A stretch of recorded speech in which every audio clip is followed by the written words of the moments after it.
Hello and welcome to ज़रा हट के। मुबशर ज़ैदी और वसतुल्लाह ख़ान का सलाम कबूल कीजिए। आज कॉल इन डे होता है, आपके व्यूज़ हम सुनते हैं क्योंकि ये हफ्ता ख़बरों से कुछ ज़्यादा ही लबरेज था, तो उम्मीद है कि आपकी जो तबसरे होंगे वो भी भरपूर होंगे। सबसे पहले लेते हैं कॉलर कामरान अली साहब नवाब शाह से, जो हर इशू को शेयर में समोने की कोशिश करते हैं। सुनते हैं कि आज क्या कहते हैं। जी कामरान भाई।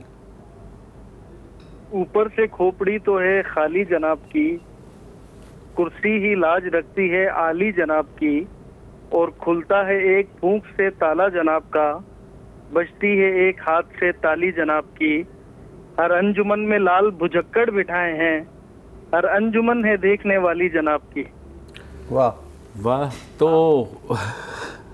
आपके प्रोग्राम के तवज्जुह से गुज़िश्ता हफ्ते मैंने एक इस्तदा की थी वजारत मज़हबी उमूर से जी कि वो नवाबशाह में बायोमेट्रिक जांच की जो है ना वो करवा दें, तो उन्होंने वो आज मोबाइल यूनिट भिजवा के बायोमेट्रिक करवा दी है, कल भी जारी रहेगी। मैं उनका शुक्रिया अदा करना चाहता हूँ। चलो बहुत ज़बरदस्त, ये तो अच्छी बात हो गई, हम भी शुक्रिया अदा कर देते हैं उनका। अब्दुल रहमान साहब हैं लाहौर से। अस्सलाम वालेकुम जी। हेलो। अस्सलाम वालेकुम अब्दुल रहमान। जी वालेकुम सलाम बशीर भाई। सबसे पहले तो इट्स रियली बहुत खुशी है आपसे बात करके, आपका प्रोग्राम देखते हैं और बड़ा अच्छा लगता है सारी फैमिली, और आपके मतलब कि you are one of the few programs इनके actually like sensible in my terms, how I would define sensible जो है ओपिनियन होते हैं। In any case I wanted to bring forth एक ऐसा इशू जो कि आज के आपके शायद प्रोग्राम से रिलेटेड ना हो, but it is by far the most important issue concerning Pakistan, और वो है क्लाइमेट चेंज का। और क्लाइमेट चेंज का जो है इस वक्त आपने अभी देखा कि जिस तरह ये बारिशें वगैरह हुई हैं और जितना नुकसान हुआ है, ये जो है this is just a trailer thing. If we don't, अगर हम इसकी तैयारी नहीं करते, जो कि हम बिल्कुल नहीं कर रहे, कोई लॉन्ग टर्म प्लान हमारा नहीं है, तो it's going to be absolutely disasters. और मैं देख रहा हूँ कि पब्लिक डिस्कोर्स, मीडिया डिस्कोर्स में कहीं इस चीज़ को जो है डिस्कस नहीं किया जा रहा, और इतने मतलब कि अगर आप, मैंने इसका थोड़ा सा देखा है तो इतने ग्रेव स्टेटिस्टिक्स हैं कि बंदा जो है वो मतलब कि परेशान होके रह जाता है। अब मैं इसका एग्जांपल देता हूँ कि इस वक्त जो बच्चा पैदा हो रहा है उसकी लाइफ टाइम के अंदर चनाब, झेलम, सतलुज और रावी, ये 4 रिवर्स जो हैं इंडस रिवर सिस्टम के, ये कम्प्लीटली ड्राई हो जाएंगे। और 2050 में इस वक्त जो कराची में हीट वेव्स आती हैं और जो मैक्सिमम टेम्परेचर होता है वो समर में एवरेज टेम्परेचर होगा जी, तो it's going to be an absolute disaster. और हमें एटलीस्ट डिजास्टर मैनेज तो करना चाहिए, बिकॉज मतलब कि अब हमारी इतनी तो मतलब कि हम लाइक ग्लोबल लेवल पे जो एमिशंस हैं उसमें हमारी कंट्रीब्यूशन कम है, लेकिन we are still going to bear the one of the like we are still going to bear the worst brand. लेकिन अब आप हमारे क्लाइमेट मिनिस्टर साहिबा को देखते हैं, वो जो बारिशें हैं और उसका जो क्रेडिट है वो अपने जो है वो इमरान खान साहब को देती हैं। तो इमरान खान साहब का जो उन्होंने एक कमिटमेंट की थी कि एक ग्रीनर पाकिस्तान, वो it was very good, but I still think not enough is being done. In fact बिल्कुल ही इस पे जो है दरख्त लगाना सोल्यूशन नहीं है, इस पे बिल्कुल जो है आपको एक क्लियर कट पॉलिसी बनानी पड़ेगी। अमेरिका में और यूरोप में इस वक्त जितना एक्सटिंक्शन रिबेलियन जैसी मूवमेंट्स, बड़ी बड़ी मूवमेंट्स चल रही हैं और लोग बहुत ज़्यादा शोर मचा रहे हैं, यहाँ पे कोई इसका कुछ मतलब कि कोई जिक्र नहीं आता। अमेरिका में ग्रीन न्यू डील की बात हो रही है, तो मैं एंड इसी तरह करूँगा कि हमारे यहाँ भी कुछ बड़े प्रोजेक्ट्स हो रहे हैं, अगर हम उनको ग्रीन कर दें तो क्या बात होगी। Thank you. बिल्कुल, क्या बात, बहुत अच्छी। रिचर्ड एटनबरो, नहीं सॉरी डेविड एटनबरो, जो BBC की वाइल्ड लाइफ फिल्में हैं, हाँ, वो और डेविड साहब लाज़िम वलज़ूम है। अभी उनकी आखिरी जो सीरीज़ है अभी तक की 8 किस्तों पे नेटफ्लिक्स पे मैं देख रहा था, उसका नाम है आवर प्लानट। उसमें इसी को मौजू उन्होंने बनाया और उन्होंने कहा कि तब्दीली आ नहीं रही, तब्दीली आ चुकी है। तो ये है उसका मौजू। वैसे यानी 60% जो मालूम जानवर हैं, चरिंद परिंद, ख़त्म, एक्सटिंक्ट हो जाएंगे। 60% जंगलात ख़त्म। हर साल बांग्लादेश के रकबे के बराबर जंगल साफ हो रहा है। और ये जो क़यामत का कॉन्सेप्ट है कि जी सूरह इसराफील फूंका जाएगा और शुरू में उसकी आवाज़ बहुत आहिस्ता आहिस्ता आहिस्ता होगी और फिर बुलंद होती चली जाएगी और फिर पहाड़ रुई के गालों की तरह उड़ने लगेगी और सूरज सवा नेज़े पे आ जाएगा। मुझे लगता है फूंका जा चुका है, अभी हमें उसकी आवाज़ सुनाई नहीं दे रही और वक्त गुजरने के साथ साथ मुझे लगता है ये जो एनवायरनमेंट के साथ हम जो कर रहे हैं यही सूरह इसराफील की आवाज़ है और इस सदी के आखिर तक, बल्कि डेविड साहब तो ये कह रहे हैं कि आखिरी 12 साल हैं, उसके बाद मामलात हमारे हाथ से भी निकल जाएंगे। आप जो हैं बुढ़ापे में जितनी भी दवाएं खा लें उससे कोई फ़र्क नहीं पड़ता, उस तरह की सूरत हाल है।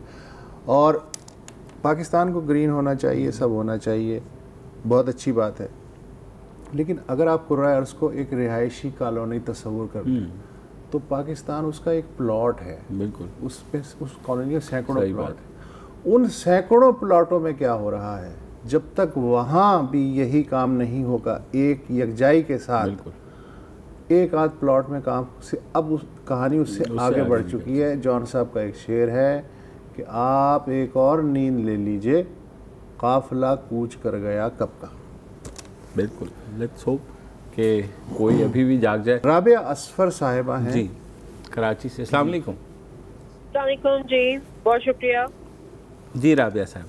जी बेसिकली देखिए, आपने शुक्रिया, मुझे आपसे बात हो रही थी एक मौजू के ऊपर और वो टाइम सेंसिटिव मैटर है जिसके ऊपर मैं आपके 2-3 मिनट लेना चाहूँगी और आपके से चीफ मिनिस्टर साहब की अर्जेंट अटेंशन की रिक्वेस्ट भी करूँगी, और वो है matter Sindh public service commission के हवाले से। मैंने परसों बेसिकली असेंबली में सिंध असेंबली के अंदर एज अ मेंबर पार्लियामेंट मैंने रूल 256 हमें अलाउ करता है आउट ऑफ टर्न रेजोल्यूशन लाने के लिए, और स्पीकर का डिस्क्रिप्शन होता है कि वो एक अर्जेंट पब्लिक इम्पोर्टेंस मैटर को एजेंडा से हट के उसको अलाउ कर दे। मैंने उनसे रिक्वेस्ट की कि जी ये सिंध पब्लिक सर्विस कमीशन के हवाले से मैंने रेजोल्यूशन सबमिट किया है, रूल के हिसाब से ये एडमिट किया जाए और मुझे उस पर बात करने की का मौका दिया जाए, बिकॉज एक ये रेजोल्यूशन बता दीजिए राबिया असफर साहिबा, क्या आपने सबमिट किया था, तफसीलात वो ये जो है प्रोसीजरल ना बताएं, रेजोल्यूशन बता दें। जी, तो resolution basically Sindh public service commission का जो मैटर है जिसमें कि उनका एक एग्जाम होता है सिंध पब्लिक सर्विस कमीशन का जी, वो बेसिकली संडे से स्टार्ट हो रहा है। जब उसकी एप्लीकेशन ली गई तमाम स्टूडेंट्स की, तो उसमें आपकी सिलेक्शन ऑफ सेंटर्स मांगा जाता है और 4 से 5 रीजनल सेंटर्स हैं सिंध के अंदर और चॉइस पूछी जाती है जी। अचानक से सिंध पब्लिक सर्विस कमीशन ने out of rule they just selected कि जी हैदराबाद जो है वो एग्जामिनेशन सेंटर होगा, यानी पूरे सिंध के लिए आपने तमाम रीजनल सेंटर्स को इग्नोर करते हुए सिर्फ हैदराबाद को सिलेक्ट कर लिया। अब आप इमेजिन करें कि पूरे सिंध से बच्चे और बच्चियां हैदराबाद में ये 4 से 5 दिन या 8 जो पेपर्स उन्होंने देने हैं उसके लिए हैदराबाद में स्टे करें या रोज आना जाना करें और फिर जाके वो इसको एग्जाम को में अपियर। अब बहुत सारे जब से ये इशू उठा 3-4 दिन से स्टूडेंट्स खुद भी प्रोटेस्ट कर रहे थे और डिफरेंट फोरम्स के ऊपर जाके आवाज़ उठा रहे थे। फिर उन्होंने जब परसों मुझे रीच आउट किया तो मैंने भी असेंबली पे बात करना चाहिए, मौका नहीं दिया। आप क्या चाह रही हैं अब सिंपल सर रिक्वेस्ट ये, क्योंकि संडे को पेपर है, ऑपोजिशन लीडर के थ्रू हमने चीफ मिनिस्टर को रीच आउट किया है। मैं समझती हूँ कि चीफ मिनिस्टर जो है वो बेसिकली बाप है इन सब बच्चों का, उनको अपना रोल अदा करना चाहिए और उस मेरिट को बेसिकली जिसकी हम उम्मीद जो है आहिस्ता आहिस्ता पाकिस्तान में खोते जा रहे हैं, उस हिसाब से मैं तो राबिया साहिबा आप क्या चाह रही हैं कि सेंटर हैदराबाद से कहीं और शिफ्ट कर दिया जाए या एक से ज्यादा सेंटर बनाए जाएं, क्या चाह रही हैं? ज्यादा सेंटर होने चाहिए जी, ताकि ये जो क्लियर डिसएडवांटेज है बच्चियों के लिए खास तौर से ये ओवरकम किया जा सके और सेंटर हैदराबाद के अलावा कराची, लाड़काना, सक्कर, हैदराबाद जैसे अमूमन हर दफा होते बड़े शहरों। ठीक है, आपकी बात बिल्कुल दुरुस्त है। हम भी कोशिश करें, माकूल बात है बिल्कुल। कि मुझे हैरानी है कि इस तरह की रेजोल्यूशन जो है वो मना हो जाती है पेश करना, पता नहीं क्या मसाइल है। लेकिन चीफ मिनिस्टर साहब बिल्कुल आपको इस पे तवज्जो ज़रूर देनी चाहिए, होपफुली आप देंगे भी। हाँ। संडे को पहला पेपर है, उससे पहले संडे से मुराद ये है कि परसों जी परसों है, लेकिन अब कैसे हो सकता है कि नए सेंटर्स कैसे बन सकते हैं अगर परसों है? लेकिन मुझे लॉजिक वाकई समझ नहीं आ रही कि अगर पहले एक ही सेंटर सिंध में क्यों है। हाँ, ये लॉजिक तो समझने की बात है, इंटरेस्टिंग लॉजिक है। चीफ मिनिस्टर साहब ही अगर इस गुत्थी को सुलझा पाएँ अपने स्वाब दीदी अख्तियारात से काम लेते हुए तो बहुत इनायत होगी। छान भटक कर लीजिए क्या सूरत हाल है। एक वक्फा ले लें।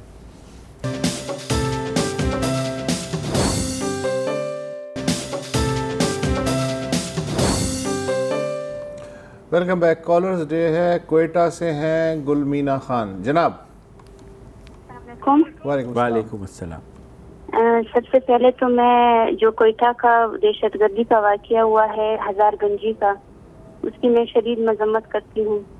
और इसके अलावा जो बस एक्सीडेंट हुआ है जिसमें एक ही ख़ानदान के 14 अफराद शहीद हुए हैं, तो ये भी एक बड़ा इशू है कि कोयटा में जो रोड सिंगल है उसे डबल किया जाए ताकि जो ये एक्सीडेंट के वाक़यात ये कम हो। जी जी।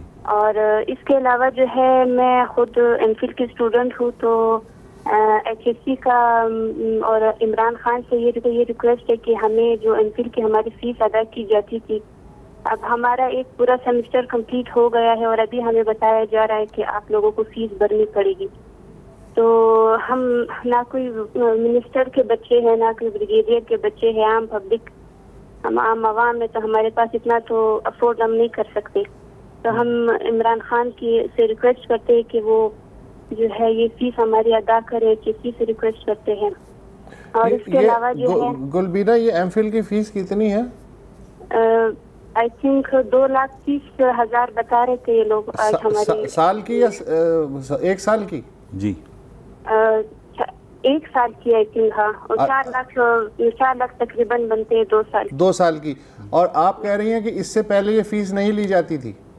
इससे पहले तो प्राइम मिनिस्टर स्कीम था ना, फी रिइंबर्समेंट का। प्राइम मिनिस्टर का स्कीम था, तो अभी जो है वो स्कीम ये लोग खत्म कर रहे हैं। अच्छा, सब्सिडाइज होती है। आज इशू उठाया गया था, तो काइंडली इस पे थोड़ा फोकस किया जाए। हमारी एजुकेशन खराब होगी तो फिर ये बिल्कुल सीरियस मसला है। और खुसूसन जाहिर है कि जी हाँ, दूसरा मसला कहना चाहूँगी कि जो हमारे सरियाद यूनिवर्सिटी है कोयटा में, जिसे बलुचिस्तान यूनिवर्सिटी कहा जाता है, इस यूनिवर्सिटी में जो है पहले हम बड़े मतलब आसानी से अंदर जा सकते थे हम स्टूडेंट। अब एक बड़ा फौजी खड़ा होता है तो को डर लगता है देख के, पता नहीं क्या होगा जी। अभी कोई धमाका होगा, अभी कोई धमाका हो, कोई खौफ का समा फैलाया हुआ है। गुलमीना बेटा, ये देखिए देखिए ठीक है, वो इसीलिए खड़े हुए हैं कि आपकी हिफाजत करें। कोयटा के आपने भी हालात अभी बयान किए कि क्या हुआ है, हज़ारगंजी का वाक़या हुआ है, उर्मारा का वाक़या हुआ है, तो सूरत हाल ज़ाहिर है वहाँ पर सिक्योरिटी इस वक्त मेरिट करती है कि वहाँ पर जो है हर एक के तहफ़्फ़ुज़ के लिए कोई ना कोई वहाँ पे मौजूद हो।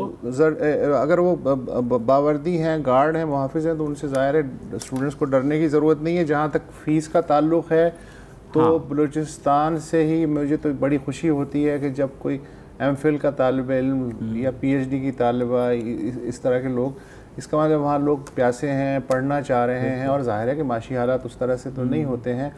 तो हुकूमत की अगर कोई स्कीम थी कि इनको स्कॉलरशिप की शक्ल में या सब्सिडी की शक्ल में वो फ़ीस का बोझ उतर सकता था, तो मेरा ख्याल है कि वो जारी रहनी चाहिए। और इमरान खान साहब को और जाम कमाल साहब को खुसूसन बिल्कुल हमारी भी दरख्वास्त है कि इस तरफ तवज्जो दें। अगर ये पढ़ने वाले बच्चे हैं, आपसे और क्या मांग रहे हैं? यही मांग रहे हैं ना कि उनका बोझ कम कर दें ताकि वो पढ़ सकें। सही बात। मीर चाकर मरी हैं कराची से। अस्सलाम वालेकुम सर। वालेकुम अस्सलाम, कैसे हैं भाई? सर आप दोनों को मेरा सलाम। वालेकुम अस्सलाम। सर मैं अपने कोलू, अपने इलाके के बारे में आप लोगों को बताना चाहूँगा। बताइए। कि सर कोलू में ये जो लेवीज है तकरीबन 2-2.5 हजार लेवीज है जी। वहाँ से डीसी, कमिश्नर सिब्बी और हमारा मिनिस्टर मीर नसीबुल्लाह खान मरी, ये तीनों, मीर रजा रामकानी, ये तीनों वहाँ से मंथली 70 से 80 लाख उनसे भत्ता लेते हैं। और पीटीआई का जो मेंबर है नसीबुल्लाह खान मरी, जो मिनिस्टर है, इनको इतना भी शर्म नहीं है। एक मिनट यहाँ रुक जाइए। ये जो भत्ता लेते हैं, आपने कहा 2-2.5 हजार खवातीन है, तो ये खवातीन कौन है जिनसे भत्ता लेते हैं? सर लेवीज फोर्स की बात करें, लेवीज की बात करें, लेडीज की नहीं करोगे, आप हैरान हो जाओगे। जब आप वहाँ आओ, मैं आपको फिर दावत देता हूँ दोबारा। ठीक है, आप वहाँ आओ, आप उनको देखो, हालत देखो, इन्होंने ऐसा। तो चाकर भाई, लेवीज तो बेचारे खुद जो है उनकी हालत कोई ज़्यादा अच्छी नहीं होती, तो वो कहाँ से 70-80 लाख रुपए दे सकते हैं? सर ये होता है कि हर लेवीज वहाँ पर नहीं होता, वो सिंध होता है, उनसे 15,000 भत्ता लिया जाता है और उनको छुट्टी दिया जाता है। अच्छा, तो लेवीज के सिपाही की, लेवीज के सिपाही की, मीर साहब, लेवीज के सिपाही की खुद अपनी तनख्वाह कितनी होती होगी? सर मेरे ख्याल में डिवीजन लश्कर भी 25 से 30 हजार। तो उसमें से 15,000 वो भत्ता दे देता है? हाँ, बस बिल्कुल दे देता है, किसी को भी शक नहीं है। ये चले हम अपने नुमाइंदे को कहेंगे कि वो एक्सप्लोर करके देखें। Story, very interesting. अगर वो आधी तनख्वाह भत्ते में जा रही है। सही बात है। अकील अहमद खान साहब हैं हमारे साथ कराची से। अस्सलाम वालेकुम जी।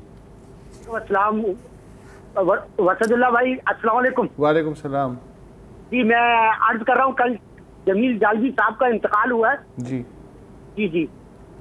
वालेकुम अस्सलाम मुबशर भाई। जी जी सर। भाई आपका टीवी चल रहा है क्या?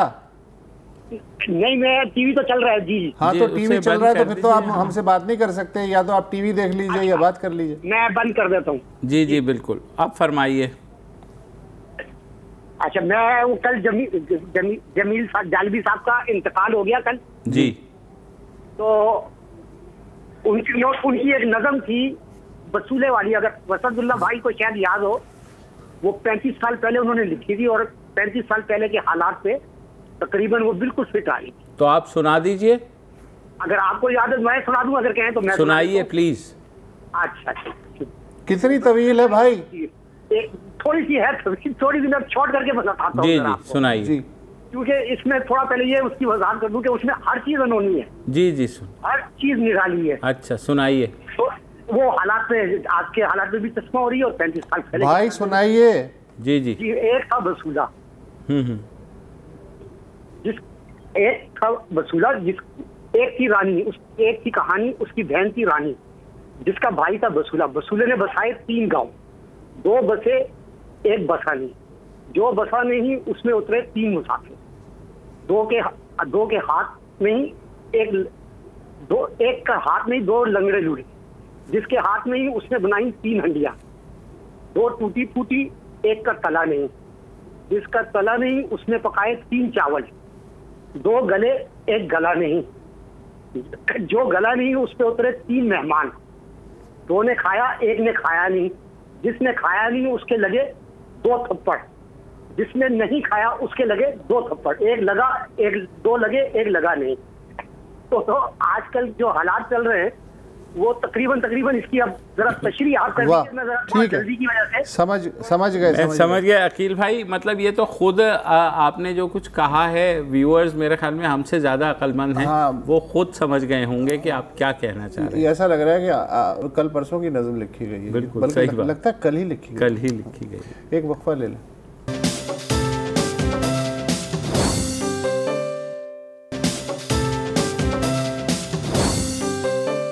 Welcome back. उबैदुल्लाह खान साहब हैं कोयटा से। अस्सलाम वालेकुम जी। वालेकुम सलाम जनाब उसतुल्लाह खान साहब और जैदी साहब, खैरियत है जनाब? अल्लाह का शुक्र, फरमाइए। बड़ी मेहरबानी। एक तो अफसोस के साथ कहना पड़ता है कि जो मैं बार बार पहले भी फोन करता रहा हूँ जी, वही वाक़या उसी एरिया में हुआ जिस एक्शन ग्राउंड पे, जो मैं पहले भी आप लोगों को याद दिलाता रहा। बिल्कुल। तो बहुत ही अफसोसनाक वाक़या हुआ जो पिछले जुम्मे को। जी बिल्कुल। तकरीबन 23 अफराद शहीद हो गए, तकरीबन 40 से 50 तक जख्मी हो गए। अभी एक तो हमारे ऐसे है कि लोग वहाँ पे जो परेशान भी है, वहाँ के मंडी के जो लोग हैं जो वहाँ पे काम करते हैं कि हमारे हज़ारा बरादरी के लोग जाते हैं, वो तो पुलिस और FC के उसमें आते हैं, कारवान में आते हैं, फिर वहाँ पे खड़े होते हैं। अभी तो पहले तो मंडी के एक साइड पे खड़े होते थे, कल आज तो नहीं आए थे, कल वो जो आए थे दूसरा साइड उन्होंने पकड़ा था, फिर वहाँ पे लोग परेशान हो गए, जगह सारी छोड़ दी कि यार अभी हम क्या करें, खौफ वरास था सारा। तो कह रहे थे कि यार अभी ये जो हमारा जिस एरिया में अभी ये खड़े हो रहे फिर कोई मसला हो जाए खुदा न खास्ता, तो इस पे हुकूमत को और सिक्योरिटी इदारों को और सबको मिल के जो मंडी के जो लोग हैं उसके मिल के कोई मशवरा करना चाहिए कि इसका क्या हल निकालना है। यार वो बरादरी तो आती है वहाँ पे और सब्जी फ्रूट खरीदने के लिए बिल्कुल। और जी उबैदुल्लाह भाई, जाहिर है गैर मामूली सूरत हाल है, तो दूसरी साइड से वो जाहिर है पहले भी बेचारे करते थे सिक्योरिटी वाले, अब तो जाहिर है उन्हें ज़्यादा करना पड़ेगा, क्योंकि बार बार अगर ऐसे खुदा न करे वाक़यात होते रहे तो परेशानी बढ़ेगी। औरंगज़ेब साहब हैं कराची से। अस्सलाम वालेकुम। जी वालेकुम अस्सलाम। औरंगज़ेब बात कर रहा हूँ कराची से। अभी बहन ने कॉल की सिंध पब्लिक सर्विस कमीशन के हवाले से। जी। तो उसमें ऐड करना चाहूँगा कि सिंध पब्लिक सर्विस कमीशन का एक सेंटर करना ये तो सरासर नाइंसाफी है। और दूसरी बात है कि इसी डेट पर 4 और भी एग्जाम हैं। एक अपना फेडरल पब्लिक सर्विस कमीशन का है, दूसरा NTS का है, तीसरा स्टेट बैंक ऑफ पाकिस्तान का है। जिसकी वजह से जो कैंडिडेट है एक दिन पे इतने सारे एग्जाम्स पे नहीं बैठ सकते। इसीलिए सिंध पब्लिक सर्विस कमीशन और फेडरल को चाहिए कि एक दूसरे से पहले कोऑर्डिनेट करें, बाद में एक फैसला लेके और एक दिन पर एक एग्जाम रखा जाए तो बेहतर होगा। ठीक, सही कह रहे हैं। अच्छा, बिल्कुल आपकी बात सजेशन अच्छी है। एहसानुल्लाह हैं पशीन से। अस्सलाम वालेकुम जी। वालेकुम सलाम सर, कैसे हैं भाई? शुक्र है सर। मेरा सवाल आप दोनों से है, बल्कि सारे पाकिस्तानी मीडिया से हैं। जी सर, ये हजारगंजी का वाक़या हुआ जी, उसमें तकरीबन 10 या 9 हज़ारा लोग शहीद हो चुके हैं जी। तो उसमें दूसरे और कौन लोग थे? मीडिया वाले ने कुछ भी नहीं दिखाया। अच्छा, मेरे ख्याल में एहसानुल्लाह भाई बताया तो था कि कुछ मरी थे, कुछ दूसरे थे। जैसे कानून नाफिज करने वाले इदारों ने सारी लिस्ट दी तो मेरे ख्याल में मीडिया ने उसको बताया कि 8 से 9 हज़ारा थे, और उसके अलावा जो दूसरी कौमियतें थीं वो भी उसमें शामिल थीं।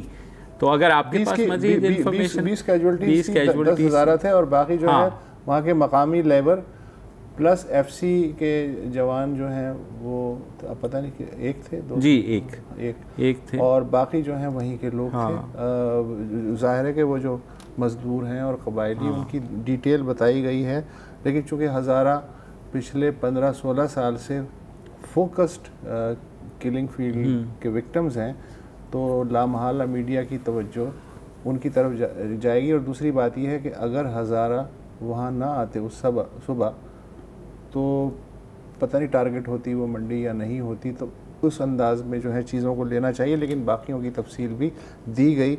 लेकिन ज़ाहिर है कि हज़ारा की तफसील इसलिए ज़्यादा कवरेज उसको दिया गया कि वो प्राइम विक्टिम हैं, आज से नहीं, एक हमले से नहीं, सैकड़ों हमलों से, कई साल से। नदीम वारसी साहब हैं रावलपिंडी से। अस्सलाम वालेकुम जी। वालेकुम जी, कैसे हैं आप? अल्लाह का शुक्र, फरमाइए। अच्छा, बस फरमाना क्या सर, अर्ज करनी है कि ये पाकिस्तान में क्रिकेट का मैच ही होता रहेगा या कोई कारोबार भी चलेगा हुकूमत का? आप बताएं। नहीं, आज भी प्राइम मिनिस्टर साहब ने कहा कि मैंने बैटिंग ऑर्डर चेंज किया है उनसे कि क्रिकेट की दुनिया से निकल आए, तो हकीकत की जमीन पर भी आ जाए। देखिए, अब उन्होंने टीम ही पूरी बदल दी है, कम से कम फाइनेंस के हवाले से तो नई टीम उतारी है। अब देखिए कि क्या होता है इस बारे में। मईशत के हवाले से खुद वो कहते रहे हैं कि मुल्क शदीद बहरान का शिकार है, तो जाहिर है वो भी उतनी ही फिक्र होगी। शुक्र है कि कप्तान इस वक्त जो है क्रिकेट में ही रद्दोबदल कर रहे हैं।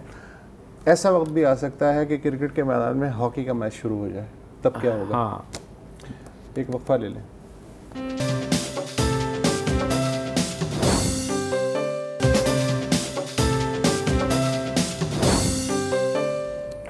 Welcome back. कॉलिंग डे है, रिजवान रिजवी साहब हैं इस्लामाबाद से। अस्सलाम वालेकुम जी। भाई जनाब। जी सर। हेलो जी, आपकी आवाज़ आ रही है, फरमाइए। जी, रिजवान अर्ज कर रहा हूँ सर इस्लामाबाद से। ऐसा है कि आजकल महंगाई ने तो बहुत ही बुरी हालत की हुई है जी। तो इस सिलसिले में दो एक कतात मैंने कहे हैं, अगर आप समाज फरमा लें। जरूर, इरशाद। सर कि लो खबर है आमदे रमजान की या महंगाई के किसी तूफान की। जी। हमने तो देखा माहे रमजान में कद्र होती है बड़ी शैतान की। बहुत जबरदस्त। और दूसरा शेर ये कहता है कि जो पिछले दिनों इमरान खान साहब ने खुशखबरी दी थी कि जी तेल निकलने वाला है समंदर से। जी जी। तो इस पे मैंने कुछ कहा, अगर जी जी फरमाइए। तेल तो दे दिया है तुमने हमें, तेल तो दे दिया है तुमने हमें, तुम समंदर से क्या निकालोगे। भूख से मर रहे हैं लोग यहाँ, मैयतों पर धमाल डालोगे। वाह, ठीक है, ज़बरदस्त। ठीक है जनाब, बिल्कुल जाहिर है आपने अपने जज्बात का इजहार किया। चौधरी असजद साहब हैं कराची से। अमजद चौधरी अमजद कराची से। जी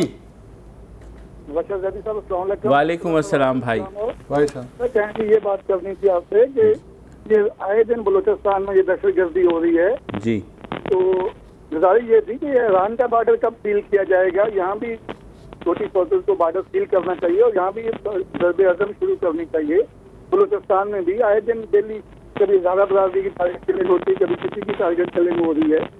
तो ये कब तक हो जाएगा ये बॉर्डर सील ईरान वाला? काइंडली देखिए, वज़ीर आज़म जा तो रहे हैं, एक आध रोज़ में ईरान परसों जा रहे हैं, तो अगर आपकी तजवीज़ वो सुन लें तो बॉर्डर सील करके ही आएंगे। वो कुछ ना कुछ तो करके ही आएंगे, क्योंकि बॉर्डर पे कुछ ना दोनों साइड से कुछ ना कुछ हो रहा है। और बॉर्डर सील करने की जहाँ तक बात है, बहुत मुश्किल है इस तरह से सील करना। पहले भी हमने बाड़ लगाई है अफ़गानिस्तान से, लेकिन फिर भी लोग आ जाते हैं, तो बहुत आमदोरफ़ जारी रहती है। आमदोरफ़ जारी रहती है, अनफ्रीक्वेंटेड रूट्स हैं। मोहम्मद जवान है कोयटा से। अस्सलाम वालेकुम जी। जी सर, अस्सलाम वालेकुम। वालेकुम अस्सलाम भाई। सर मैं एक बात करना चाहूँगा। ज़रूर। वो ये कि अब जब खैबर पख्तूनख्वा जाते हैं या इस्लामाबाद जाते हैं या लाहौर जाते हैं, तो रास्ते में तकरीबन 15 FC चेकअप हमारी होती है जी। हमारे CNIC चेक किए जाते हैं और हमें बड़ी शक की नजरों से देखा जाता है इस रास्ते में जी। और हाल ही में मैं खुद लाहौर गया हूँ, वहाँ पे रेंजर्स वालों ने हमें बाकायदा बस से उतार कर लाहौर शहर के अंदर बाकायदा उतार कर हमारी बाहर सड़क पे खड़े करके हमारी तलाशी ली गई, हमारे बटुए चेक किए गए। तो हमें एक अजीब सा महसूस होता है कि भाई हमें कारोबार से रोका जा रहा है, हमें वहाँ लिखने पढ़ने से, कॉलेजों स्कूलों से रोका जा रहा है।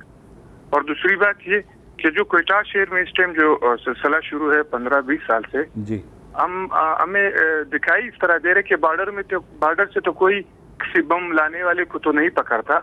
यहाँ जब वो 40 लाख की आबादी के शहर में घुस आते हैं, तब FC वाले और लोग जो है उसके पीछे रहते हैं और भागते हैं इस गली से उस गली। जी, तो आप मेहरबानी कर लें, आप लोग मेरे ख्याल से रियासतें इस तरह तो नहीं चलती। जी बिल्कुल। अब पता नहीं ये रियासत कहाँ से चल रही है और कौन चला रहा है, ये तरह तो नहीं चलेगा। बहरहाल वो रेशल प्रोफाइलिंग के इक्का दुक्का वाकयात हुए थे पंजाब में, लेकिन मेरा नहीं ख्याल कि अब इतनी शिद्दत है वहाँ। बहुत दिनों से कोई इस तरह का वाकया सुना नहीं, लेकिन ये बता रहे हैं कि तलाशी होती है अब। और मुझसे लगता है कि ये रेशल प्रोफाइलिंग से ज़्यादा पंजाब पुलिस का जो है ना, वो पहले ही ताड़ लेते हैं कि कहाँ से जो है ना आपको माल बनाना है और ये नहीं, माल के अलावा ये भी है कि अब वो अब मुझे नहीं पता ये रैंडम चेकिंग होती है या एक ख़ास डायरेक्शन से आने वाली हर बस को चेक किया जाता है। बहरहाल ये है कि इम्कान ये भी हो सकता है कि दहशतगर्द किसी कार में हो, मोटरसाइकिल पे हो, किसी बस में हो। तो अजीब सी दुविधा है कि आम शहरी जो हैं उनके भी मसाइल हैं वो, और लॉ इन्फोर्समेंट एजेंसीज भी जो हैं, क्या कहा जा सकता है। रोहेल खान हैं कोयटा से। अस्सलाम वालेकुम जी। वालेकुम सलाम। रोहेल खान बड़े बोल रहा हूँ कोयटा से। जी फरमाइए मेरे भाई। सर एक तो मैं खुद ही हजारगंजी सब्जी मंडी गया हूँ जी, वहाँ पे जो ये वाकया हुआ इसकी तो मजम्मत भी करते हैं। वहाँ पे कुछ न सफाई का इंतजाम है, तजावजात हैं, तो हुकूमत भी ज़रात महकमे को उसके पे भी नजर रखना चाहिए जी बिल्कुल। और इसके अलावा ये मसूम में वाकया हुआ, ये हाईवेज जो हमारी है वो सिंगल है, इस वजह से भी ये वाकयात बहुत ज्यादा होते हैं। तो हाईवेज को डबल करना चाहिए, दरमियान में वो पटरी होनी चाहिए जी। और ऐसे चमन में जो वाकया हुआ उसकी हम मजम्मत करते हैं। खासकर सब्जी मंडी हजारगंजी पे तवज्जो हुकूमत महकमा ज़रा को देना चाहिए। वहाँ पे ना सफाई है ना इंतजाम है, तजावजात हैं सर।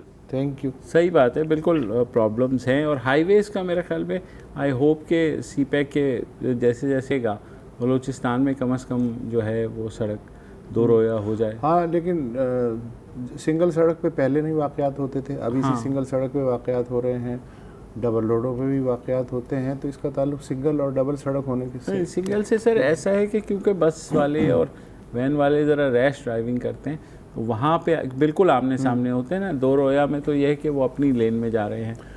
हाँ, तो जाहिर है वो अब अभी तो ये कह सकते हैं कि शायद ये वजह है, लेकिन आपकी बात ठीक है। तेज़ रफ्तारी तो बताते खुद एक रेसिपी है ना हाथ। ड्राइवर तो सिंगल सड़क वाला भी डबल सड़क पे वही हरकत करता है। बिल्कुल, लेकिन डबल होनी चाहिए सड़क। हाँ। जनाब आज के लिए इतना ही, कल मुलाकात होगी, इजाज़त दीजिए, खुदा हाफ़िज़। अस्सलाम वालेकुम। अगर आपको हमारे शो पसंद आया है तो प्लीज़ हमारे YouTube चैनल को सब्सक्राइब करें और अगर मुनासिब समझे तो इस वीडियो को लाइक भी कर लें, तो कोई हर्ज नहीं है। और शेयर भी कर लें और कमेंट भी कर दें जी, वरना वो सब ऐसे ही लिखते रहेंगे। और हाँ, ये जो दोनों कह रहे हैं ये कर लें जी प्लीज़, नहीं तो हमें भी घर जाना है, मैं आपके कंप्यूटर में नहीं रहना 24 घंटे। सही बात।